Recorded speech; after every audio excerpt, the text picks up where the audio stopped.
De retour du coup pour la deuxième partie de cette soirée, la partie des gros matchs. Première affiche, le Misfits contre G2 qui sera ensuite suivi par un petit Splyce Fnatic. Les deux gros matchs de cette soirée, des matchs qu'on attend évidemment et sur lesquels on a beaucoup d'attentes en termes de spectacle. Bah ouais, beaucoup d'attentes en termes de spectacle et de draft, parce qu'hier G2 et Misfits ont justement joué des compos plutôt très tanky, plutôt bourrines, et ont joué le jeu. Avec ça, ils ont essayé de chercher les dives et autres. Et j'ai hâte de voir ce qu'on va pouvoir proposer, parce qu'il y a un moment où le nombre de tanks jouables, on va dire, est limité dans LoL. Donc comment vont s'orienter les drafts? Est-ce qu'une des teams va prendre des persos plus squishy ou pas? Est-ce que ça va être très dans le contrôle? Ou est-ce que justement ça va suivre un petit peu la lignée d'hier et que ce sera plutôt que dans le contrôle, je dirais dans la brutalité, dans le pugilat? Peut-être un vrai carnage. Je sais pas. Ou est-ce que vraiment les équipes vont jouer du tank jusqu'à arriver au moment où on va rejouer Mundo, Amumu. Mundo, je croyais qu'il avait disparu. Ceci dit, Mundo dégâts en pourcentage de HP, Amumu dégâts en pourcentage de HP. Ouais. La différence c'est qu'Amumu ça prend une demi-heure de faire un certain pourcentage de HP, alors qu'il y a certains champions qui les mettent quasiment instantanément. Ouais. Mais c'est vrai. Shogat. Voilà, Shogat. Mais non, Shogat c'est un peu compliqué. Parce que ça avait des pourcentages de HP. Enfin, c'est plutôt des dégâts bruts. Comme ça, t'évites. T'as les dégâts bruts et t'as les pourcentages avec les pics Vorpal. C'est vrai que les Vorpal font les dégâts. Ouais, il y a des pourcentages aussi. Enfin bon, on verra en tout cas deux grosses équipes en ce moment. Les G2 qui se réveillent. Finalement, on est sur les matchs retour. Et les G2 veulent nous montrer que ce sont toujours les rois de l'Europe. Forcément, même si les Misfits ont fait une superbe prestation à l'international, eh bien, du côté de la structure d'Oslot, on ne veut pas laisser le titre de champion d'Europe. Évidemment, on a une équipe qui s'est reformée. On a un Perks qui est toujours aussi chaud. Jankos bouillant, la Diolane, Yarnan et Wadid qui arrivent à se mettre en place beaucoup mieux qu'en ce début de split. Et voilà, Misfits G2, c'est un peu deux équipes qui savent jouer le beau League of Legends, je dirais. On est en général moins sur le cheese et on est vraiment sur toute la partie contrôle de draft, contrôle de micro, contrôle macro game. C'est moins des équipes effectivement qui vont plutôt vraiment jouer l'ultra laning. Comme peuvent le faire par exemple les Fnatic. On est plus sur effectivement la transition mid late game. Ensuite on a vu beaucoup d'ultra scaling, notamment du côté des G2. Avec alors hier Perks a joué un Corki de toutes les qualités. Très honnêtement c'était plutôt bien senti de sa part. A voir maintenant d'ailleurs si ce Corki va être un pick disputé entre Senkux et Perks. On pourrait complètement l'attendre. Et du côté des G2, on va directement ban le Galio. Donc on n'a pas vraiment envie de se prendre une composition qui a trop d'impact d'engage en mid-game. Ils savent à quel point c'est dangereux en fait. Quand t'as Galio plus insert random tank, tu sais que ça va être très compliqué à partir du moment où t'as pas le first pick. Il faut le prendre. Par contre, il faudra aussi ban Zoé du côté des G2. Puisque si tu bannes le Galio, que tu ne bannes pas la Zoé, Senkux se ferait un plaisir de la jouer. Sachant que pour le moment, Senkux il a déjà joué 2 fois avec 2 wins. Ouais, la Zoé qui est. Il la laisse open. Elle est pas ban, La Zoé qui est une autre solution en fait pour appuyer sur le mid-game, c'est soit tu dive, soit tu poke. Et la Zoé actuellement en termes de poke, c'est ce qui se fait de mieux. Ah ouais, il n'y a pas de prio sur la Zoé du tout, ça va être une prio sur le Ryze. Un petit peu comme le Vitality et ça ne leur avait pas réussi. Pour le coup, la Tristana peut-être du côté de Yarnan. Je suis surpris qu'on laisse Zoé open comme ça. Ouais, après bon, du côté G2, je pense qu'on n'a plus besoin de se précipiter pour récupérer ce pick. Et on va récupérer un Jarvan pour le First Blood King. Jankos qui va pouvoir contrôler un petit peu l'espace. Je crois qu'en face il n'y a pas de Sejuani. On pourrait peut-être forcer en fait Maxlore à aller chercher un Zac qui mettrait dans une situation assez désavantageuse en termes de contrôle de lane, enfin de contrôle de jungle pour le coup. Le contrôle jungle serait compliqué. Après en late game par contre t'as le combo Zac Ryze qui fonctionne très bien. Et dans ce cas tu as envie de récupérer le Taric par contre. Si tu prends le Zac maintenant, je pense que le Taric est bien parce que ça évite de laisser le Taric avec la Tristana et ça te permet d'être plus tranquille pour éviter les gros engages. C'est intéressant pour la top lane. Le choix du Gnar histoire de pas se le faire ban plus tard, ça permet d'avoir quand même un gros contrôle sur la top lane. Il n'y a pas grand chose qui peut vraiment déranger un Gnar. Au moment où tu as ban la Camille. T'as Jace qu'on ne voit plus en fait. Malheureusement. Pas grand monde joue Jace, ouais. En même temps, Jace, t'as toujours le problème de te dire, bah si tu prends Jace et que tu te fais gank, tu sers plus à rien, même le Gnar va te tenir. Oh, le Kha'Zix. D'accord, donc on veut pas se laisser marcher dessus en termes de contrôle de jungle. Du côté de Maxlore qui va retrouver un petit peu ses premiers amours des junglers qui peuvent aller disputer, mettre surtout beaucoup de dégâts sur l'adversaire. Et la réponse de G2, vous voulez faire des dégâts, et bien nous on va prendre de quoi tanker. Avec potentiellement un Horn du côté de Wunder. Horn qui tient relativement bien le match-up face à Gnar. Même si c'est vrai que le nerf sur la fournaise qui ne retire plus, enfin qui ne protège plus les CC est assez délicat contre des timings où tu pouvais en fait bait le passage du Mega Gnar par exemple. C'est vrai, bah c'est maintenant voilà, maintenant tu es juste là pour tenir ta lane. C'est écoutez les gars, je wave clear, je vais être utile dans un teamfight. Gagner la lane en 1v1 ne m'intéresse pas, j'ai besoin de moins de ressources que Gnar. Et du coup là où en théorie Gnar a une priorité de push et de décalage, le Horn peut très bien follow up avec un TP, parce que même s'il perd une wave, t'es un tank, tu perds une wave, c'est pas grave. Oui, c'est vrai. C'est vrai, surtout que le stuff de Horn coûte quand même beaucoup moins cher que celui du Gnar. Notamment si c'est un Gnar qui part sur du speed push et du coup on a besoin d'avoir Black Cleaver, plus maillet gelé, ce genre de choses. Ouais, c'est vrai que les prix sont assez élevés. Victor qui a été ban, l'apparition du Victor, hein, j'ai hâte moi de le voir en game. Il a reçu un super up Victor et c'est un pick qui était toujours sympathique à voir. Notamment si tu as effectivement un Bouquetin en plus, ça peut être intéressant. Ban de Brome du côté des G2, quitte à avoir pris Horn, tout à fait logique. Ouais, il va protéger effectivement le Horn qui va pouvoir trouver des engages. Maintenant il reste toujours le Corki, hein. Je pense qu'il reste une grosse menace. Corki qui est une réponse complètement viable à Ryze, puisque en termes de range on est à peu près dans la même optique et le Corki peut facilement attraper un X-Drinker pour se protéger de la phase de burst du Ryze. C'est vrai que l'X-Drinker est très intéressant. Corki il a 550 de range auto-attaque et les spells de Ryze on est sur du 615. Mais voilà, Corki a en plus la bombe au phosphore et les Bertha pour gérer cela, pour être un petit peu plus safe face à Splik. Ouais, je vois mal la situation où le Ryze arrive à mettre des caches sur le Corki pour se maintenir juste hors de la portée d'auto-attaque. Ouais, c'est compliqué. C'est pas évident. Faker sur Ryze peut le faire. C'est ça. Non mais j'avoue il a 60 du coup de 65. 65 unités de range. Compliqué à gérer. C'est compliqué mais ça se fait, hein. C'est comme ouais, il y a certains pics que tu joues face à Darius typiquement avec son E, enfin c'est une limite un peu compliquée à gérer, mais bon, tout est possible selon les mécaniques des joueurs bien sûr. Tarif pardon, récupéré du côté des G2. C'est vrai que Targamas a remis le Tariq quand même au bout du jour. Pour le coup ce sera Wadid cette fois-ci qui va investir le champion. Et la réponse des Misfits, eh bien il reste justement leur botlane à récupérer. Ansama et Mikix qui vont aller jouer sur du Xayah Rakan, histoire d'avoir finalement cette engage qu'on attendait du côté des Misfits, puisque elle n'a pas été prise au niveau de la jungle. Et j'aime bien la composition des Misfits, très honnêtement c'est une composition qui est beaucoup plus mobile sur la carte, une composition d'équipe qui peut vraiment un petit peu déranger les G2, et la Zoé évidemment qui va être récupérée pour les G2. Alors, enfin évidemment, elle n'a pas été utilisée jusqu'à maintenant, elle va être prise par Perks pour essayer peut-être de contrer aussi de cette manière l'engage naturel offerte par un Xayah Rakan, puisque si tu arrives à poke l'adversaire avant qu'il t'engage, il a moins l'opportunité d'engage. Et bah ouais, le fait d'avoir pris la Zoé en speak en fait, c'est que si les adversaires partaient sur une draft un peu plus tanky, bon, poke des tanks c'est bien mais c'est pas ouf. Par contre là c'est full squishy. Donc forcément le jour où tu as commencé à toucher un Astropong, et bien l'adversaire qui va se manger l'Astropong dans la narine gauche risque de l'avoir ressortir par la droite et ça fait mal. Donc plutôt sympa, côté G2 on a une draft plutôt vraiment assez safe avec du tank, de l'engage, du disengage, la lumière cosmique de Tariq pour tempo et une bonne phase de poke, hein, sans oublier le DPS late game. Là au côté Misfits, on peut aller vite et fort. Ouais, les Misfits effectivement qui vont je pense chercher des situations pour accélérer au maximum la partie avec une Xayah qui, alors grâce au rappel de plume quand même a un burst intéressant sur le timing 1 ou 2 items, maintenant qui galère un petit peu quand même à faire des dégâts sur le long terme avant son 3ème item. Mais le Rakan est là pour compenser avec notamment un 5x sur le Ryze qui va largement profiter des engages offerts par Mikix. La question maintenant c'est est-ce que cette lumière cosmique ne sera pas trop délicate à gérer? Il y a vraiment un gros enjeu sur Wadid, c'est que la lumière cosmique qui touche au bon moment, ça nullifie complètement un engage de Rakan. C'est ça. Mais à côté de ça, du côté des Misfits, on a un burst qui est juste monstrueux. Ouais. On a vu tout à l'heure Jisuke sur son Ryze qui a justement mis rush à un moment pour quasiment... Ouais, one combo une Tristana. Alors ça fait beaucoup de dégâts, pareil comme tu l'as dit, la Xayah qui a un burst sympathique aussi. On a vraiment beaucoup de dégâts côté Misfits. Il faut réussir à tuer un joueur avant la lumière cosmique, avant que les lunettes de soleil ne parviennent à arriver sur les yeux de leurs adversaires. On verra en tout cas de belles compositions. Deux compositions effectivement qui font plaisir. On n'est plus vraiment dans l'habituel full tank qui peut dive. Même si du côté des G2 on s'est quand même bien prémuni en termes de gazon qu'on en a 3. Ça reste quand même plutôt une composition d'équipe qui va essayer de poke au maximum, de maintenir les Misfits à distance, une espèce de distance de sécurité pour respecter quand même, tu l'as dit, ce burst potentiel des Misfits. Alors, point rapide au niveau des Keystone, Fleet Footwork vont toujours jouer évidemment en tant que Gunnar face à Horn. Electrocute, 2 spellbooks du côté des Misfits, mid et support, et un deuxième Fleet Footwork pour carry AD. Là où en face c'est spellbook top et mid lane, Electrocute jungle, Fleet Footwork carry AD et le gardien pour Wadid. Point intéressant, c'est qu'on joue avec des minions dématérialiseurs au nombre de 3 du côté des G2. Oui, on veut justement lutter contre le push naturel des Misfits.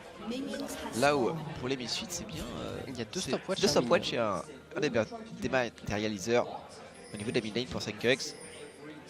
Avec le super nom français dématérialisateur de sbire. C'est dématérialisateur? Je crois bien, ouais, en français, il me semble que c'est ça. Petit item qui tue les creeps. Ouais, comme quoi. Bonne question, alors je t'avoue que le nom français il me semble que c'est ça, mais bon.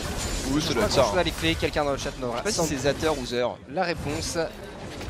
On verra en tout cas Yankos qui commence sur top side, donc plutôt pour s'orienter peut-être vers un gang bot lane, hein, que tu l'as dit, la duo lane Misfits est censée push et c'est une duo lane qui n'a pas réellement d'escape, si ce n'est évidemment Mikix, donc c'est intéressant parce que là il va directement faire les loups, le blue buff. De l'autre côté Maxlor qui va se diriger vers la top lane après son clear de jungle. Le truc c'est qu'en théorie il n'y aura pas forcément de gank à faire top parce que Alphari peut prendre le push, alors selon comment il joue, hein, il peut laisser Wonder push ou il peut prendre le push, ce qui permettrait normalement à Maxlor d'aller peut-être récupérer les Corbins et les Krugs juste après. Il y a encore ce qui va se prémunir quand même des invades potentiels du Kha'Zix. Ah c'est le désintégrateur. Désintégrateur, ah oui on remarque c'est mieux. Oui c'est... ça sonne... ça marche mieux. Et oui du coup donc ce Kha'Zix qui ne pourra pas aller subtiliser les camps puisque le engage directement malheureusement voilà, très bon timing de Rocket Jump pour Yarnan. C'est toujours compliqué hein, forcément quand t'as Tristana, enfin pour l'Huracan c'est dur d'aller attraper une Tristana parce qu'il y a le fameux timing de mise en mémoire tampon jump de Tristana qui la rend quasiment inchopable, même si voilà c'est aussi un timing bien précis à maîtriser pour Yarnan, hein. Si c'est ça fail, en fait il faut pas rocket jump trop tôt sinon tu te fais cancel ton jump par le bump, donc en fait il faut que tu sois en train de préparer ton jump au moment où le bump du Huracan pop. C'est ça, parce que la préparation du jump peut pas se faire cancel, mais une fois que t'es en l'air tu peux être CC.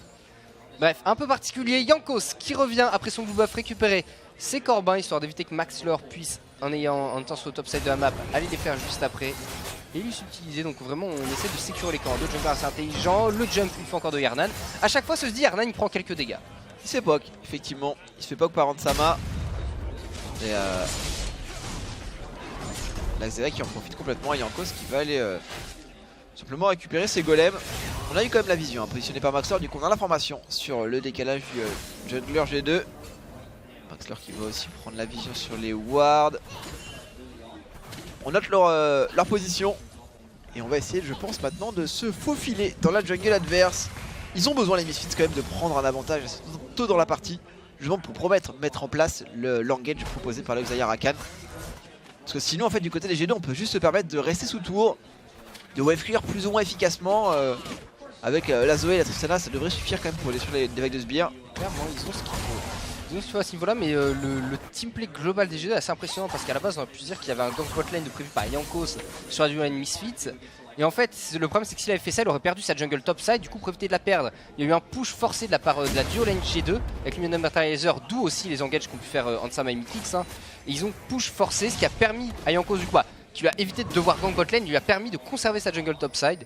Et ça permet aux deux junglers d'avoir un timing à peu près similaire. Pareil les deux duo lanes qui tiennent.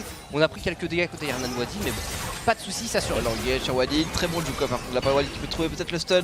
Heureusement du côté de Ansama on est réactif et Maxlor qui va peut-être essayer de se faufiler pour aller attraper Yankos. C'est une destruction qui va proc et Yankos qui trouvera malheureusement pas le contre burst à Maxlor et du coup on va juste trade des points de vie au désavantage des G2. Maxlor du coup qui va pouvoir récupérer ce carapateur qui évidemment va protéger ce dragon infernal, donc il faut le prendre en compte, surtout que tu l'as dit, ces deux lanes peuvent en fait prendre le push chacune de leur côté et surtout être capable de créer du jeu, créer de l'engage, sachant que dragon infernal pour une équipe comme Misfits ça donne vraiment envie.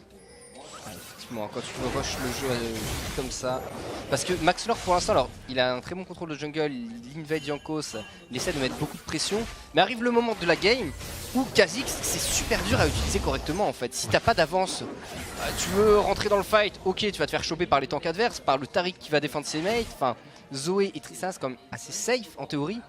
Du coup c'est très dur à utiliser, par contre normalement sur toute la laning phase et l'early game tu as une domination sur le jungle. Oh, il a tenté de trouver l'opportunité, Ansama par contre qui va mettre un bon get back à Will qui va se faire groupe derrière, Lignite qui a été positionné. Malheureusement il y avait le gardien du Taric pour se protéger. Lui qui prend quand même quelques dégâts cette phase de jeu. C'est vrai que le trade sur les premiers niveaux du Xayah Rakan reste difficile à dépasser. Ouais, très dur à contester, hein. On se souvient d'ailleurs de beaucoup de passages niveau 2 comme ça qui offraient des kills.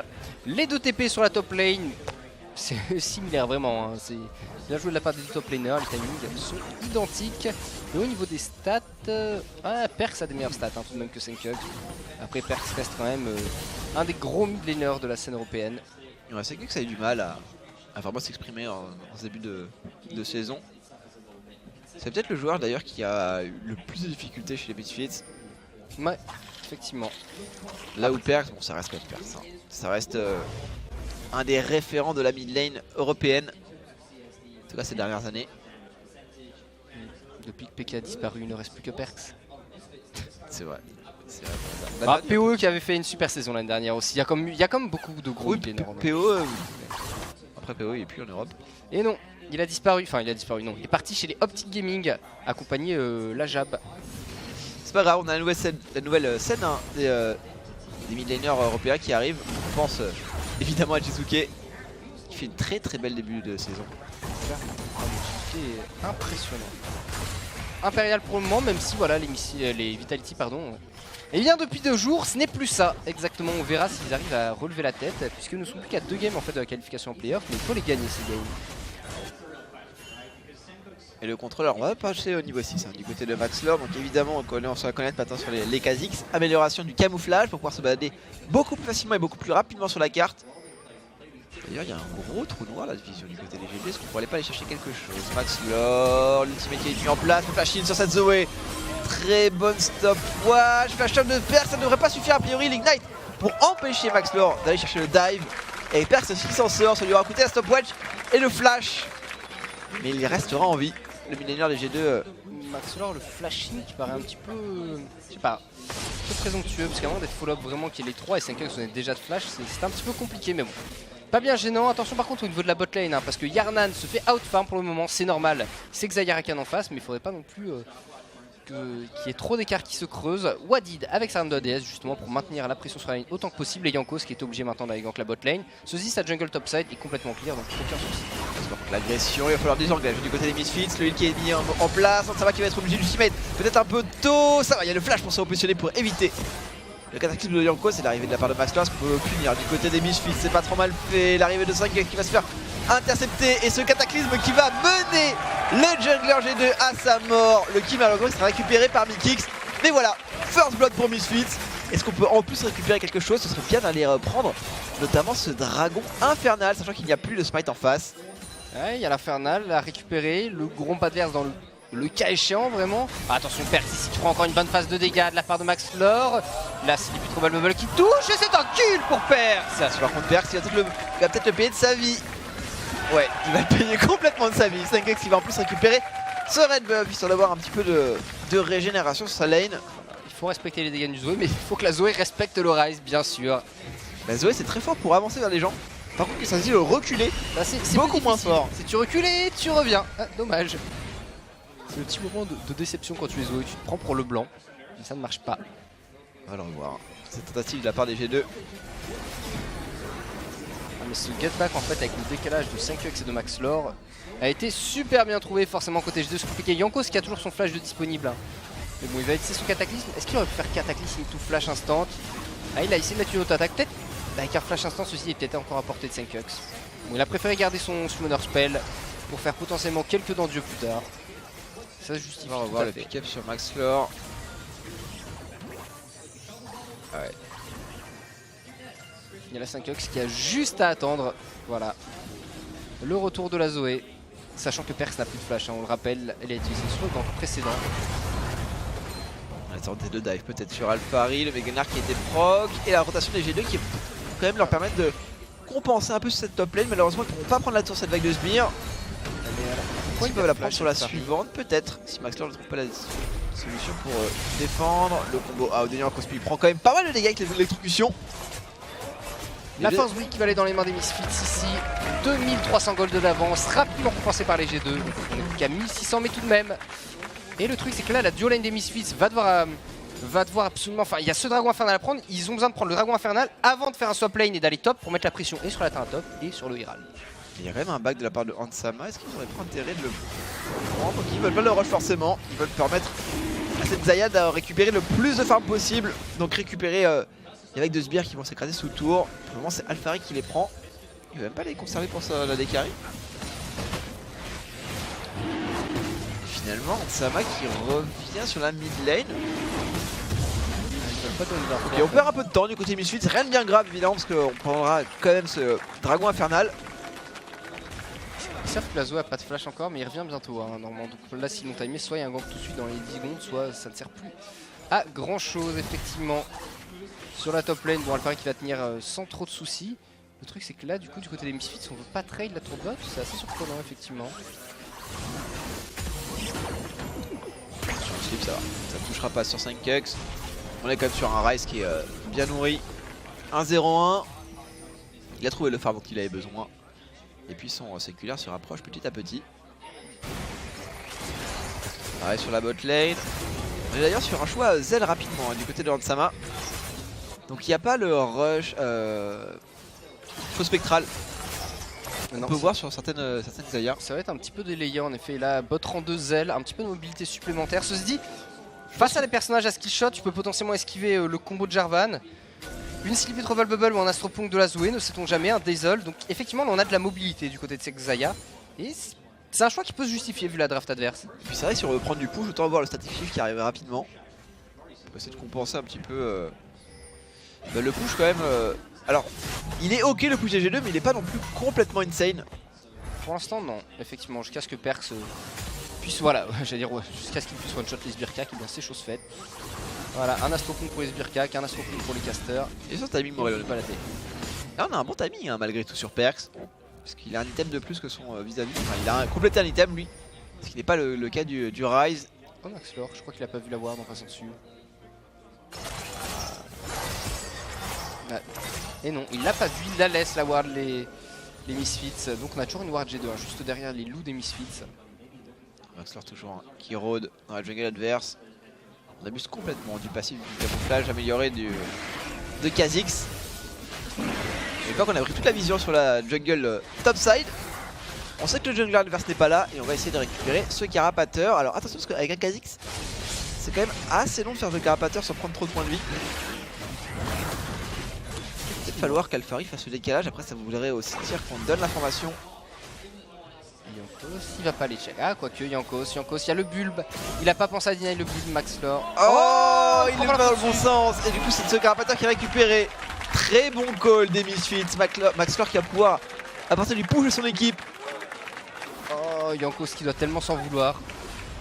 Avec 20 degrés de plus, il l'avait. Il voyait Maxlore. Enfin, il pouvait tenter de contester le carapateur. Parce qu'il pouvait prendre l'information avant. Après, bon, c'est vrai que le Kha'Zix l'a terminé rapidement après. Eh bien, plus de TP du côté de Perks, mais bon, pas grave, c'était du... Ouais, TP qui n'était pas la sienne hein, de toute façon. C'était un coup de Z. Alors, il y a eu des infos comme quoi il y aurait peut-être des nafs de Zoé à ce niveau-là, qu'il y aurait plus de téléportation qui procerait, plus de rédemption, enfin... Certaines choses comme ça qui ont trop d'efficacité en global, qui ne pourraient plus proc sur le personnage.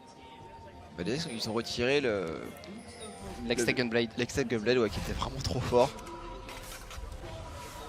Surtout quand t'arrives, t'as un spell de plus sur ta lane quoi. Les dégâts de base de l'Extec sont quand même forts. C'est vrai que quand t'es niveau 2, t'en prends une, ça fait la différence.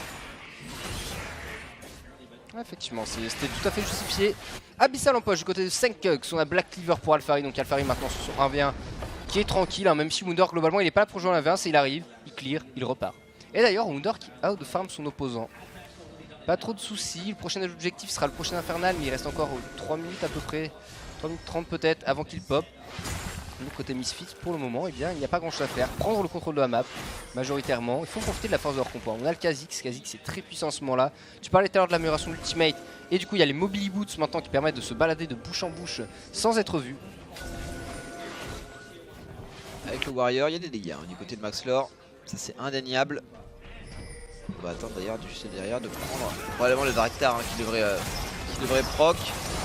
Et les Misfits, c'est écoute qui en profitent au maximum, qui prennent un petit peu la jungle des G2, qui forcent G2 à... Ouais, c'est par contre c'est un petit peu dangereux là ce que vient de faire Perks, il va prendre un gros get back et c'est un trade qui est pas du tout à son avantage. Il a pu mettre un Ignite, voilà. Le problème c'est que Ignite c'est bien contre les heals, contre les shields, c'est pas fou. On a toujours le héros de la faille disponible, qui est un carapateur qui est parti dans le void en fait, le héros de la faille tout simplement. Donc c'est une espèce de carapateur. Bah oui, le héros de la faille c'est un carapateur qui a évolué, on va dire. C'est ça. C'est un carapateur du néant. C'est comme si vous disiez oh non, c'est trop pas un Bulbizarre, c'est un Florizarre. Ouais mais c'est la même famille les gars. C'est pareil. C'est juste qu'on parle de la version Kikinoot parce qu'on est des gens gentils. Version Kikinoot. Bah oui. Magique. Ah, cette ward, enfin. Enfin Maxlor la voit, ça fait plusieurs minutes qu'elle est là, Ward. Dragon Infernal dans 45 secondes et regardez le contrôle qu'il y a sur le bot side de la map, hein, dans la jungle des G2 par les Misfits. Ils ont vraiment tout un contrôle à ce niveau-là. Et du coup là, on deny le contrôle topside au G2. On va pouvoir se diriger ensemble vers le deuxième Infernal. T'en parlais tout à l'heure, vu leur draft, ils veulent absolument contrôler ça. Et le Herald qui est invoqué ici, la slip probablement qui ne touchera pas. Ah, le slip sur le Herald. Gratuit. C'était juste pour la petite pause à l'entrée quoi. Le Herald, ça fait joli. Et cette tour qui devrait tomber a priori. On voit mal les G2 pouvoir la défendre. Super game les Misfits pour l'instant. Mais voilà, faut pas enterrer la compo G2 parce que la compo G2, une fois qu'il y aura du stuff et qu'ils pourront prendre des teamfights. Ornn, Jarvan, Tristana, Taric. Une fois que t'as poke avec Zoé, normalement ça dépote. Ouais, maintenant, est-ce que Perse est capable de trouver le poke? Est-ce que Yarlan aura son stuff au bon moment? Sachant que du côté des Misfits, c'est bien, on monte aussi en puissance. L'IE qui se rapproche un peu plus rapidement du côté de la Xayah que du côté de la Tristana. Et Xayah reste quand même un champion assez indépendant en fight. Difficile de l'empêcher de DPS. Oh, Maxlor l'engage de la part de Mekix, c'est directement du burst. Est-ce que la Hyper Cosmic arrivera à temps? Non, malheureusement, on ne sauvera pas. Quoique si, c'est Maxlor qui fait one shot, autant pour moi. Directement, il y a 2 kills pour l'instant pris pour les G2. Le dash-in de la part de Hernan qui chase Ansama, le deuxième dragon infernal qui ira dans les mains des G2. Cette fois, l'engage des Misfits, mais qui se sont pris un get back monumental par les G2. J'étais persuadé que c'est Perse qui s'était fait one shot, mais en fait c'est Maxlor qui a pris complètement sa misère. Et du coup, ce sera un dragon infernal récupéré pour les G2. Et on va revoir en l'engage bonus. du pigeon. Pourtant, le combo est bien senti. Regardez Maxlor qui s'approche. On prépare tout. On veut tout mettre sur Perks. Les Perks, hop. Ah ouais, Perks il trouve le flashage juste avant. Il prendra la. La lumière cosmique, La après lumière on est tranquille, cosmique. on prend un deuxième kill. Mais c'est le problème, c'est que la compo des G2 en teamfight, en fait, et bien s'il n'y a pas de personnage qui se fait instant kill, et là effectivement Perse a échappé belle, forcément ils peuvent se retourner sur les adversaires, beaucoup de CC et les dégâts de base des personnages qui sont amplement suffisants pour le moment. Un infernal partout, 1600 gold d'avance, 1800 pour les Misfits, c'est pas énorme actuellement, sachant qu'on est à 18 minutes 30. Bah, c'est un avantage qu'ils viennent de perdre un petit peu cette phase de jeu. Le fait de se faire avoir justement par la composition des G2 qui est faite de toute façon pour absorber justement l'engage des Misfits. Maintenant, qui est-ce que tu peux vraiment one shot?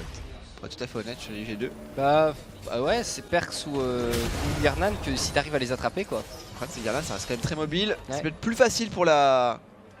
Il y a Perks. Pour attraper Perks. Ouais. Après évidemment dans le meilleur des mondes, tu arrives à détruire le Taric et du coup à essayer de supprimer la lumière cosmique.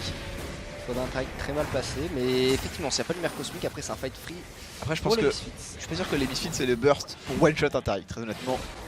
Entre les shields, les heals, les HP qu'il a actuellement, ça me semble un peu difficile, mais bon on verra bien. En tout cas là t'es un top qui va aller dans les mains des Misfits qui continuent à faire croître leur avantage au gold. Baron Nashor dans 30 secondes et les Misfits qui tout à l'heure avaient pris un gros contrôle bot side vont maintenant récupérer un contrôle top side bien sûr pour le nouvel objectif.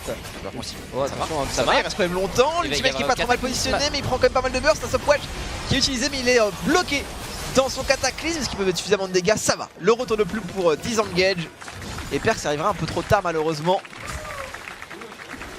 Il est resté longtemps du côté d'Ansama. On ne prendra même pas la tour d'ailleurs. Les G2 qui trouvent la défense.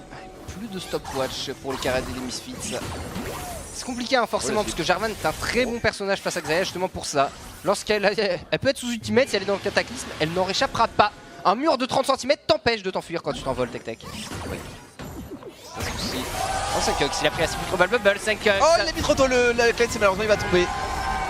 Il l'a mis juste avant de prendre le slip je crois. Ouais. C'est dur à gérer le timing hein, parce que si tu le mets au moment où tu prends le slip généralement t'as des chances de te prendre la baffe juste derrière. Après bon il y a eu le Dazzle qui a proc de toute façon. Mais on va revoir le move. Là, et il esquive au début la bubble et en passant à côté la zone est quand même très grande. Il a mis la cleanse c'est juste après. En termes de largeur au niveau du couloir il avait aucun moyen de l'esquiver. Du coup il va être puni le millénaire des Misfits qui va laisser beaucoup d'espace à CG2 finalement. Et au final ce retard de gold qu'ils accusent pour le moment bah, c'est juste la tour qui leur manque. C'est à peu près ça en effet. Hein. C'est une tour qui va je pense rapidement tomber. À partir du moment où on prendra un pick-up supplémentaire. Sachant que connaissant Zoé, si tu commences à être devant, si tu commences à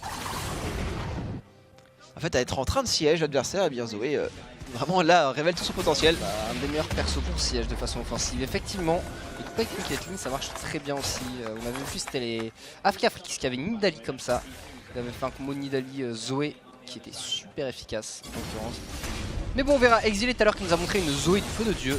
Assez exceptionnel dessus, il touchait à peu près tout et ça a fait très mal. Hein. Il a pas solo carry les UOL, mais presque. Il a énormément aidé. Ça c'est certain.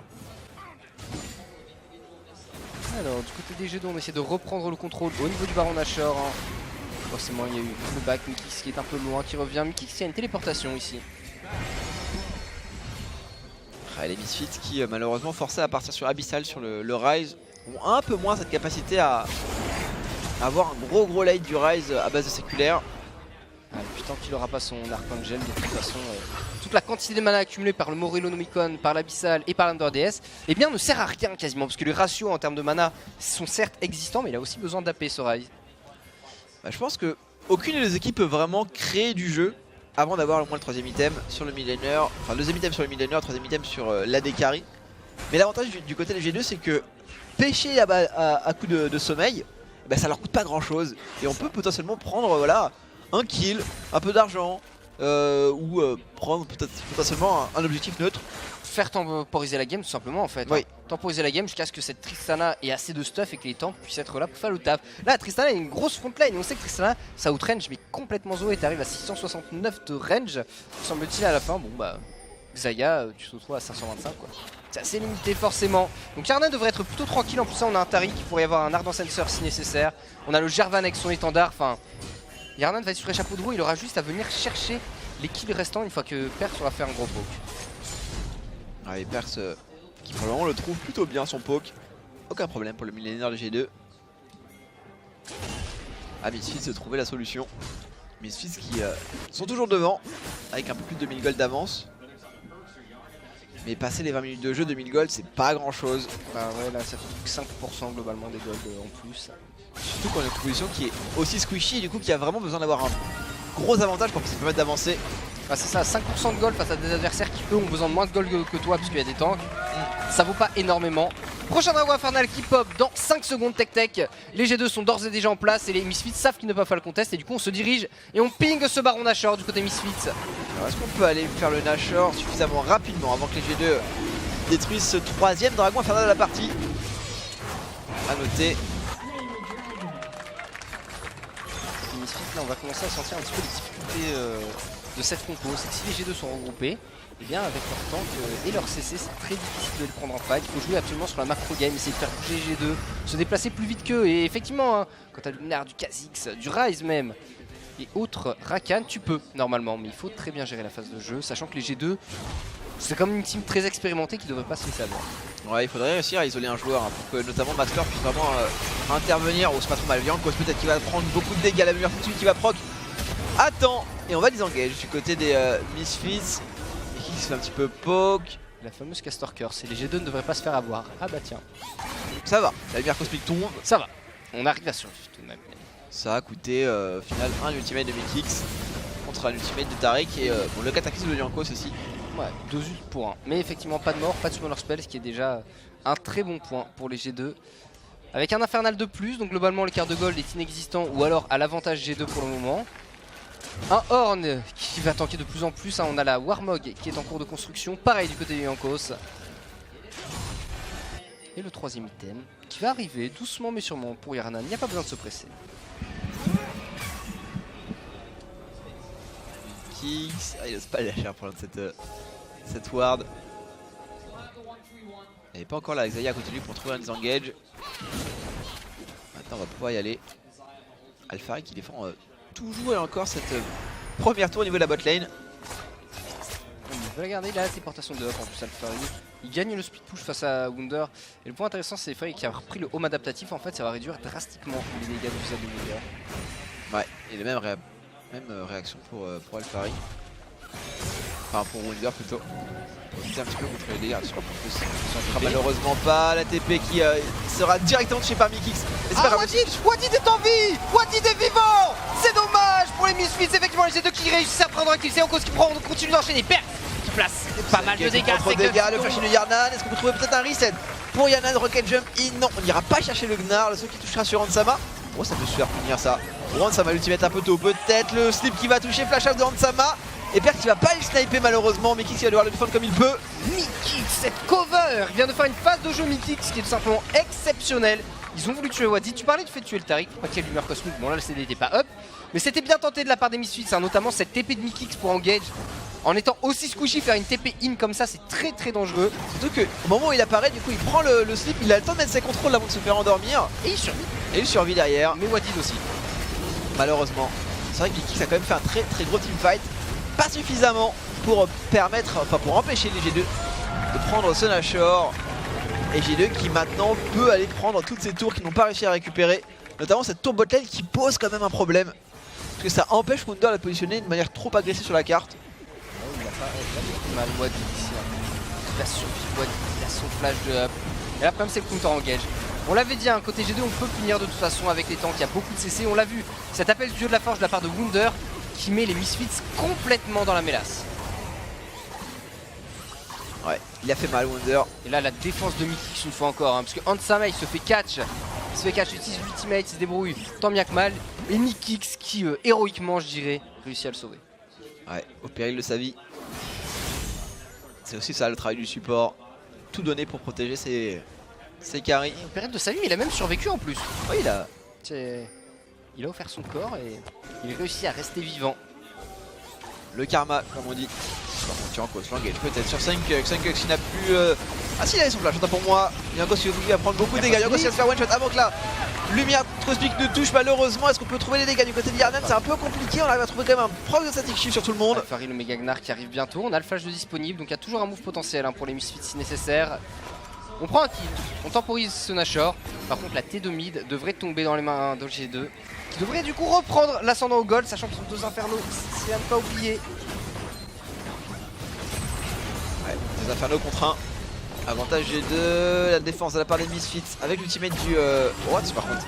Paris peut-être, Rocket Jump out, l'apparition de la part de Max, parce que Max peut trouver le typing sur Yarnan, les dégâts qui malheureusement ne sont pas suffisants. Il va se venger peut-être sur Perks, le flash pas. Perks, il double kill de la part de Perks.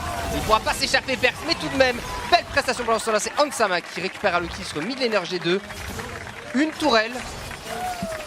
Qui coûterait en G2, c'est un 2 pour 2 après, donc les G2 récupèrent comme une tourelle là-dessus. 2 pour 2, après c'est un 2 pour 2 qui est plutôt à l'avantage des Misfits puisqu'on retire en fait des porteurs de Nashor chez les G2. Et du coup on annule de cette manière le buff. Puisque je pense que le temps que tout le monde revienne, ils n'auront pas vraiment l'occasion de trouver à nouveau une phase de siège contre une tour. Et du côté d'Alphari, on va encore et toujours continuer à défendre cette T1 bot lane. Il la conserve hein, cette tour. Il la conserve et il va la garder encore longtemps je pense. Ce qui nullifie complètement l'impact de Wunder en termes de speed push. Déjà qu'il n'est pas forcément avantagé face au Gnar. En plus il peut même pas être dans une situation où les Misfits sont en danger, du coup on pourra toujours défendre le Nashor du côté des Misfits. C'est ça, après c'est vrai que bon, comme il n'est pas censé gagner le split Wunder, à chaque fois il vient, il wave clear et il repart, mais c'est en termes de contrôle de map où effectivement le fait de pas... Quand t'as la T de mid, t'aimes bien avoir les T1 sur les side lanes, je suis d'accord avec toi, comme ça t'as tout un contrôle qui est bien plus intéressant. Oh d'ailleurs attention, Wunder qui arrive par derrière, Yanan par devant, Alphari est-ce qu'il va jouer à Mario et sauter sur la tête de Wunder, ça passe normalement. Le bump, la chance d'affaire, il peut pas prendre ce bump. L'appel du dieu de la forge qui va pouvoir mettre quelques contrôles malgré tout, le slow en plus. Alphari qui devrait tomber je pense sous les coups de Yarnan, c'est fait. Le dernier critique du Kayane des G2 qui va peut-être justement pouvoir mettre de prendre cette fameuse tourelle bot lane. Et Wunder qui fait un back, qui va essayer de revenir aussi vite que faire se peut pour sauver cette T2 top, mais je pense qu'elle devrait aller dans les mains des Misfits, quoique Wunder. Il y a le Baron Nashor. Il y a les dégâts je pense du côté d'Hansama, aucun problème. La Xayah qui ça y est a atteint les 3 items. Ça commence à être une sacrée mitrailleuse. Oh Wunder, il a le red buff. Wunder, flash out de Wunder. Sous l'intervention de Mikix, qui lui économisera son summoner. Mais voilà, on gagne du temps du côté de Wunder et c'est plutôt bien. Puisqu'on va permettre de récupérer l'inhibiteur au niveau de la mid lane. Est-ce qu'on va tomber malgré tout? La fournaise peut-être va mourir. Ah, il s'en sort. Non c'est bon. Là il y aura une attaque de Hansama malgré tout. Mais voilà, on perd beaucoup du côté des Misfits pour juste prendre la vie du top laner des G2. 3 tours et un inhib perdu pour ça. Pour prendre une T2 et un kill. Et le flash de Wunder. Et le flash d'un Horde. Faut essayer de se... Sachant que Soaz jouait même son Horde sans flash. Ouais. Est-ce que le flash d'un Horde est si important que ça? À partir de là, tu peux relativiser la chose. Je pense qu'effectivement c'est pas le sort d'invocateur le plus primordial d'une partie. Pas sur ce pick, c'est vrai que ça lui apporte pas grand chose en soi. D'ailleurs, Iron Solari dans les mains de Wunder hein, qui est là vraiment pour jouer pour sa team, pour les teamfights. Il y en a un deuxième qui est en cours pour Wadid et les Misfits qui en lot de consolation ont quand même récupéré ce Cloud Drake. Donc ça évite au G2 d'avoir trop de stacks de tueurs de dragon pour le pape du dragon ancestral. Prochain objectif ça va être le Nashor Tech, sachant que les G2 ont quand même un très gros contrôle de game, une très bonne draft. Le Ravalon qui est pop sur la Zoé et là ils gagnent du coup le poke. En termes de teamfight pur et dur 5v5 ils doivent les gagner aussi. Ouais. Bah, le problème c'est que... faut catch. En fait, on arrive au moment où Maxlore aura beaucoup de mal à vraiment trouver le moyen de s'exprimer. On l'a vu même sur le flanking précédent, alors qu'il arrive à isoler Yarnan, puis il arrive à isoler Perkz. Il tombe face à Perkz, il n'arrive pas à mettre suffisamment de dégâts sur Yarnan. Et du coup, c'est un Kha'Zix qui vraiment a du mal à trouver sa place. La Yomu qui arrivera peut-être un peu trop tard, je pense. Ah ouais, il peut pas l'assassiner les gens, on en avait parlé en début de game. Hein. Il peut pas aller assassiner les gens vraiment dans les teamfights. Il peut pas tanker comme le Freyanko, s'apporter du CC ou quoi que ce soit. Du coup ouais c'est du catch en fait. Misfits faut qu'ils réussissent à catch un joueur G2, mais les G2 pour l'instant jouent bien regroupés, justement ils prennent aucun risque. La T2 top qui devrait tomber à leur faveur sans aucun problème. Oh, ça force ultimate ça va, c'est pas mal. Est-ce qu'on peut forcer quelque chose sur l'Axaya? Simplement avec un tour, un Perkz qui voilà, est une menace. Je pense que là s'il prenait ce Q-Spell en Sama, il y avait facilement 60%, 70% de barres qui disparaissaient. Pour le prix d'un Q-Spell, prenez un ultimate. Un ultimate. Bon, il y a un R quand même de la Zoé. Il y a un R mais il y aura tout le temps. La T3 sur la top lane qui va tomber. Oh, j'aime bien ce que vient de faire Walid. On vient de bait le flash de Hansama et du coup il n'y a plus grand chose pour se défendre. Du côté de la Dekari des Misfits, on va pouvoir récupérer cette tour sans rien utiliser en termes de cooldown important. Ok, jump in, là, c'est un pink bubble qui ne touchera pas. On est dans l'endroit dont Zoé rêve, hein. Il y a des murs partout, on peut mettre des bulles aussi loin qu'on le souhaite. Et on va reprendre forcément le contrôle du Nashor pour les G2. Contrôle du Nash qui leur ouvrira un petit peu après la base adverse normalement, même si leur T de bot tombe à tout hasard grâce aux Minions, c'est pas dramatique du tout. Ils sont tranquilles et elle ne tombera même pas, Wunder va la défendre. On va réussir à la défendre effectivement, quoique. Ah non c'est bon, on n'a pas encore atteint la tour pour les sbires. Oh, ce slip qui ne passera pas sur Maxlore. Ce serait catastrophique de perdre le jungler tout de suite. Et le disengage peut-être pour les Misfits. Côté Misfits, c'est très difficile de réussir à prendre les bonnes décisions. Les bonnes décisions, c'est de trouver un catch adverse. Ou alors, comme Mickey Xaler a fait un but de génie, hein, mais qui n'est pas passé sur Wadid, on se souvient ici justement, entre le Nash et les Corbins adverses. C'est vrai que Mickey il a quand même beaucoup de responsabilités sur ses épaules. Ouais, c'est lui qui doit créer l'engage pour les Misfits, c'est lui qui doit trouver un moyen d'isoler en fait un joueur. Par contre, peut-être défendre l'inhibiteur, vraiment les. Non, ça ne nous intéresse pas. Oh, il y a un slow push qui. Ça va, il y a CK qui s'en charge. Quand même assez étonnant de voir les joueurs passer à côté de l'inhibiteur. Ah, du farm, Roland. Ah, c'est vrai qu'ils ont besoin d'être rapidement en place pour défendre ce Nashor. Le problème c'est qu'il gagne pas forcément le split push parce que Wunder avec son stuff peut clear très facilement les creeps. Donc le split push est gagné par Alphari, si on peut appeler ça gagner, étant donné qu'il va avoir du mal à taper les tours. Il gagne pas les teamfights. Et ils ont des adversaires qui sont quasiment incatchables. Ouais. En tout cas tant que Wadid fait son travail. Et pour le moment Wadid il a parfaitement joué son rôle. Je crois qu'il n'y a qu'une seule lumière cosmique qui arrivera un poil trop tard. Roland est peut-être dans le... Oh, ah bon d'accord. Les dégâts et Maxlore qui va tomber normalement le bouquetin. Mal anticipé mais c'est pas grave. C'est un peu overkill. Un peu overkill peut-être ce cataclysme de Yanko, sachant qu'il y avait le Red Buff sur Yarnan, donc Maxlore était mort quoi qu'il arrive. Et c'est pas grave, on a fait le pick-up, le plus important, le pick-up sur le jungler, c'est-à-dire plus de smite pour Misfits. On a transformé les probabilités de récupérer ce Nashor de 50 à plus de 80% pour les G2. Plus Perkz sur le côté prêt à poke justement.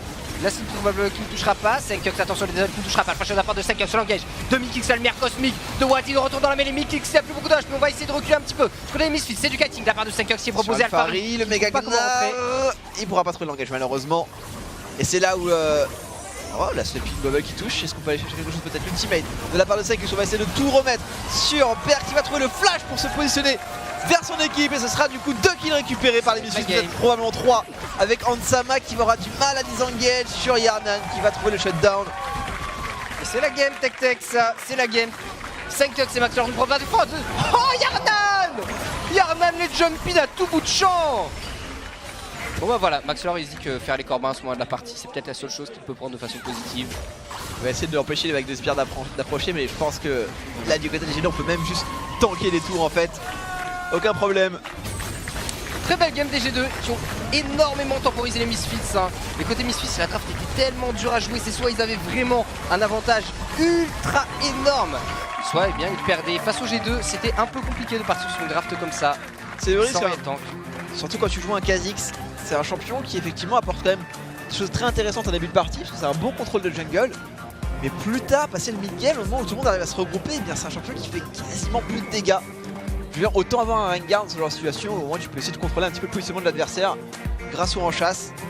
Enfin plutôt au chasseur. Et puis le jeu des G2 en early game en fait, pour éviter que le Kha'Zix puisse trop dominer la jungle, a été très intelligent et dans ces moments-là ça fait que Maxlor n'a pas pu être aussi dominateur que prévu et du coup n'a pas pu mettre autant de pression sur le lane. Ouais. Il a essayé sur la mid lane, pourtant il a essayé de mettre Perks au fond.